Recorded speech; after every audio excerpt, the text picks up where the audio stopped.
Let me tell you a story. So a friend of mine and I, we went for a run in Central Park, and it's very common at the end of the race, they'll have a sponsor who will give away something, apples or bagels or something. And on this particular day, when we got to the end of the run, there were some free bagels, and they had picnic tables set up, and on one side was a group of volunteers. On the table were boxes of bagels, and on the other side was a long line of runners waiting to get their free bagel. So I said to my friend, let's get a bagel. And he looked at me and said, the line's too long. And I said, free bagel. And he said, I don't want to wait in line. And I was like, free bagel. And he says, it's too long.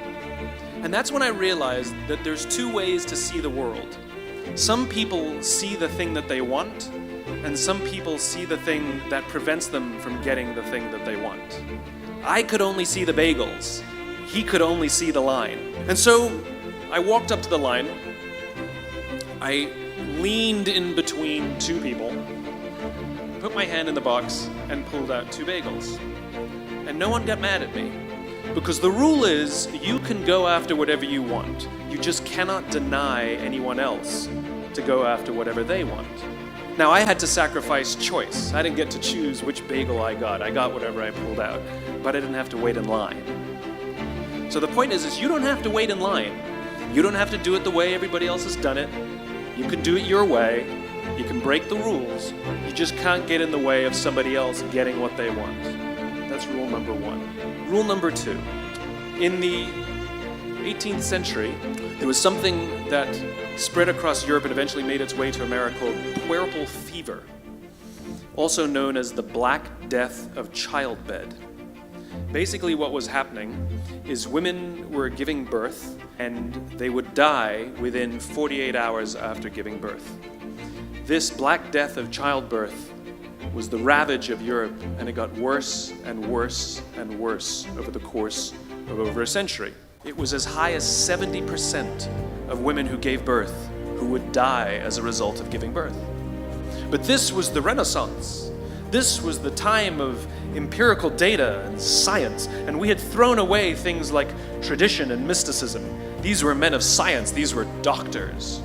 And these doctors and men of science wanted to study and try and find the reason for this Black Death of childbed, and so they got to work studying, and they would study the corpses of the women who had died. And in the morning they would conduct autopsies, and then in the afternoon they would go and deliver babies and finish their rounds.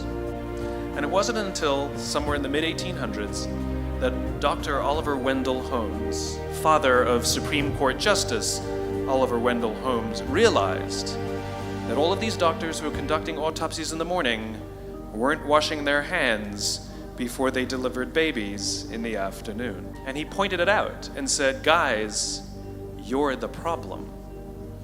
And they ignored him and called him crazy for 30 years. Until finally somebody realized that if they simply washed their hands, it would go away.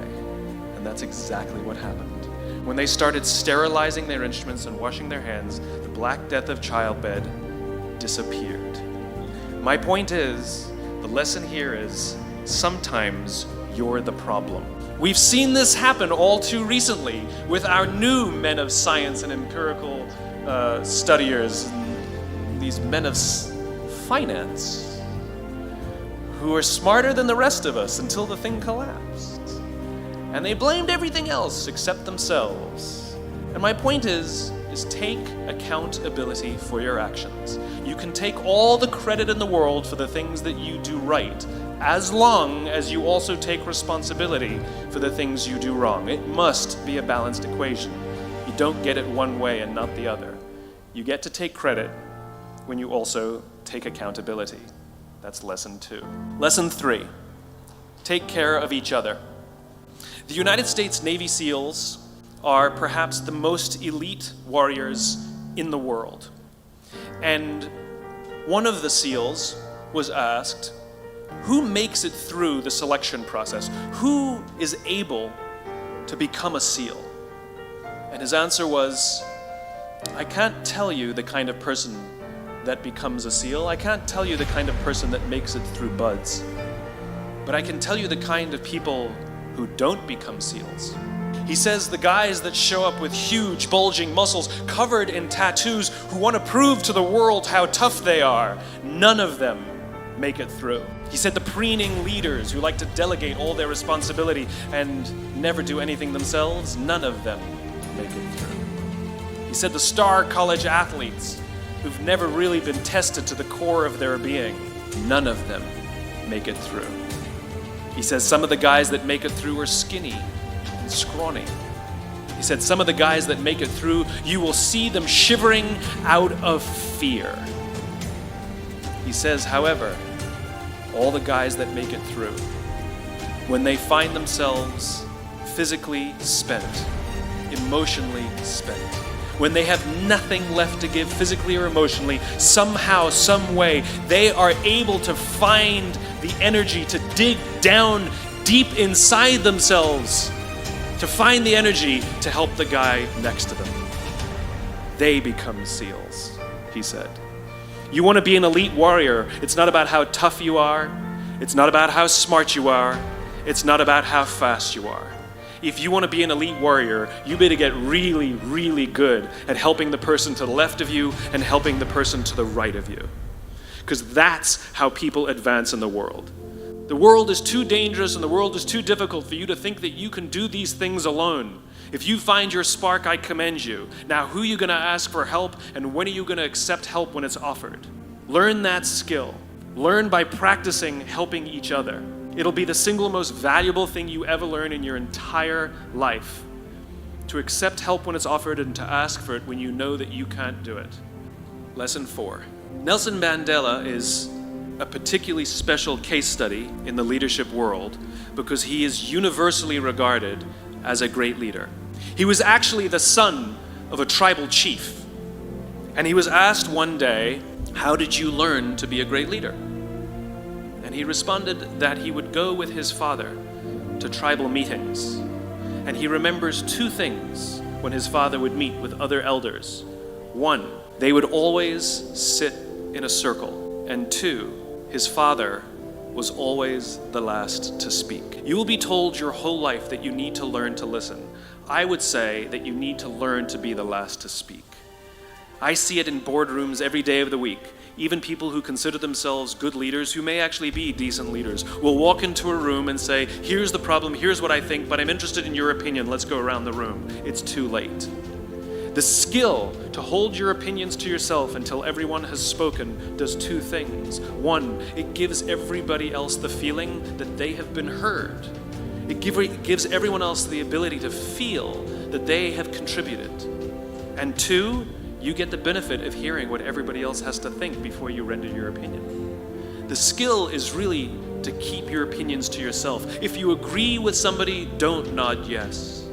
If you disagree with somebody, don't nod no. Simply sit there, take it all in, and the only thing you're allowed to do is ask questions so that you can understand what they mean and why they have the opinion that they have. You must understand from where they are speaking, why they have the opinion they have, not just what they are saying. And at the end, you will get your turn. It sounds easy, it's not. Practice being the last to speak.